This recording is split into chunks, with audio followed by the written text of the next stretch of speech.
Bonjour.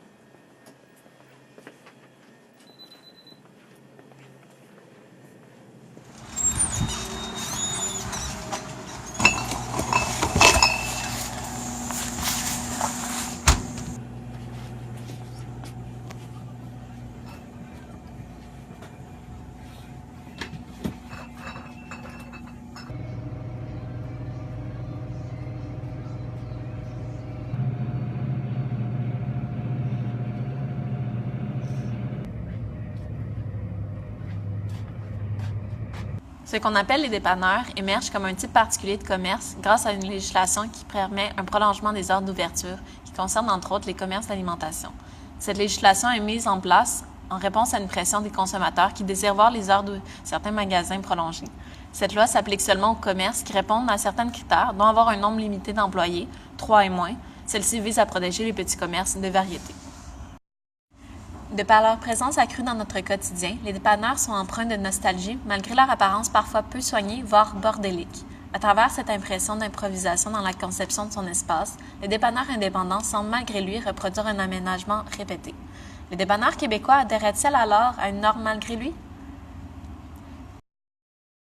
Joanne Burgess, professeure au département d'histoire de l'UQAM. Chacun, je pense, a sa propre histoire quant à l'évolution du lieu puis ce qu'on voyait dans ce lieu. L'autre élément, c'est que si on regarde les quartiers plus anciens, c'est que dans la période après la Deuxième Guerre mondiale, on commence à avoir aussi, puis je pense que c'est quelque chose qui influence, en tout cas ça varie parce que c'est sûr qu'il y a des dépanneurs dans les quartiers qui sont des quartiers plus à l'aise, là, c'est aujourd'hui en tout cas, mais ces lieux de petits commerces, d'alimentation ou autre chose qui vont devenir des dépanneurs, c'est en partie lié, et donc le fait que l'épicerie comme telle comme l'aspect épicerie se rétrécit pour presque disparaître en fait.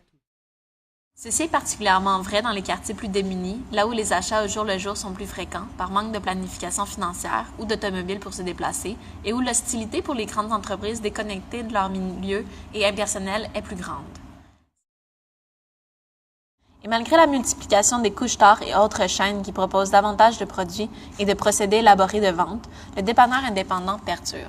Cela n'est sûrement pas sans lien avec le fait que les propriétaires ou commis des dépanneurs sont bien souvent en situation difficile. Les immigrants sont alors nombreux à racheter des dépanneurs québécois malgré les conditions de travail difficiles qui se traduisent généralement par des horaires chargés. 1250 des 6700 dépanneurs québécois sont ainsi détenus par des Asiatiques. Comme si aller au dépanneur du coin était aussi une occasion de se reconnaître et d'encourager cette personne qui travaille fort. Malgré cette proximité humaine, les dépanneurs sont aussi conçus pour encourager la consommation, notamment par des achats impulsifs, lesquels peuvent compter pour 70% des ventes selon Entreprise Canada.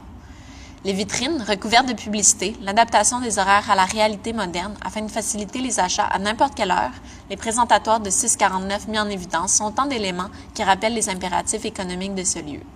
De la même manière que les portes et fenêtres grillagées, de même que les miroirs de coin ou les caméras qui rassurent le vendeur quant à son investissement. Commerce de proximité, mais aussi espace de solidarité et de fierté, le dépanneur rappelle finalement l'histoire des Québécois, ce petit peuple qui valorise les petites entreprises, la simplicité, le travail dur et la bière partagée. Véritable emblème de la culture québécoise, les dépanneurs participent largement à l'identité visuelle de la province par leur omniprésence tant dans les milieux urbains que ruraux, au point que le collectif BGL avait présenté en 2015 une installation artistique qui mémait le dépanneur québécois à la Biennale de Venise.